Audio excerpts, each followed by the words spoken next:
नमस्कार मित्रांनो, तुमचे स्वागत आहे आपल्या चॅनल किचन घरोघरीच्या एका नवीन व्हिडिओमध्ये।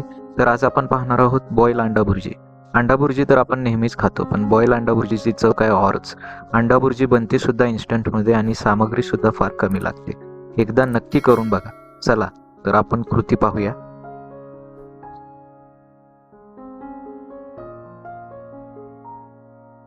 तर इथे आपण 2 बारीक केलेले कांदे, 2 बारीक केलेले टोमॅटो, कोथिंबीर, कढीपत्ता व 1 बारीक मिरची, 3 अंडे घेतलेले आहेत। एका तव्यामध्ये आपण 3 चमचे तेल घेऊ। त्यामध्ये आपण 5-6 कढीपत्त्याची पाने, 1 बारीक केलेली मिरची तसेच आपले 2 बारीक केलेले कांदे टाकून व्यवस्थितपणे फ्राय करून घेऊया। आपल्याला हा कांदा ब्राऊन होईपर्यंत फ्राय करून घ्यायचा आहे व्यवस्थितपणे।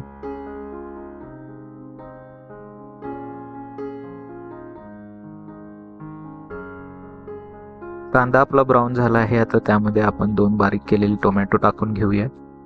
टोमॅटो देखील आपण व्यवस्थितपणे मऊ होईपर्यंत शिजवून घ्यायचा आहे। व्यवस्थित मिक्स करून घेऊ व त्याला झाकण लावून शिजण्यासाठी ठेवूया। इकडे तोपर्यंत आपण अंड्यांचे 2-2 भाग करून त्यातील पिवळा बलक आपण सेपरेट करून घेऊ व जे पांढरा भाग आहे त्याचे बारीक तुकडे करून घेऊ।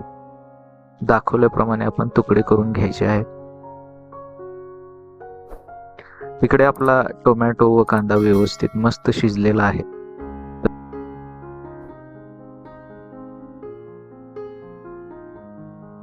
तर त्यामध्ये आपण 1 चमचा कोल्हापूरची कांदा लसूण चटणी टाकू, अर्धा चमचा हळद टाकून व्यवस्थितपणे मिक्स करून घेऊ। व्यवस्थित त्याला तेल सुटेपर्यंत आपल्याला मिक्स करून घ्यायचं आहे।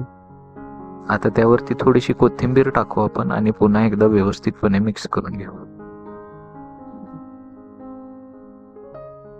त्यामध्ये आता आपण जे अंड्याचे पांढरे कापलेले होते ते टाकून व्यवस्थित मिक्स करून घेऊयात।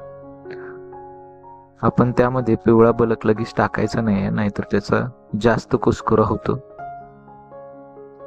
हे व्यवस्थितपणे मिक्स करून झाकून ठेवलं होतं, ते आता आपण काढलेलं आहे। 2 मिनिटासाठी फक्त झाकलं होतं आपण। आता त्यामध्ये आपण आपले जे पिवळे बलक आहेत ते टाकून घेऊ व त्याचबरोबर कोथिंबीर टाकू। आपल्याला आता जास्त हलवायचं नाहीये, अगदी फक्त थोडंसं मिक्स करून घ्यायचं आहे। बघा, एवढंच आपण मिक्स केलेलं आहे आणि आता आपली भाजी सर्व करण्यासाठी रेडी आहे। त्यामध्ये चवीनुसार तुम्ही मीठ टाका व पुन्हा एकदा थोडंसं, अगदी थोडं, जास्त हळूवार मिक्स करून घ्यायचंय, जास्त मिक्स करायचं नाहीये। आपली भाजी आता सर्व करण्यासाठी रेडी आहे। ही भाजी अगदी झटकन होते आणि चवीला तर 1 नंबर लागते। एकदा नक्की करून बघा आणि चॅनलवर नवीन असाल तर चॅनल सबस्क्राईब करायला विसरू नका आणि अशाच नवनवीन रेसिपीजसाठी बेल आयकॉन दाबायला विसरू नका। थँक्यू।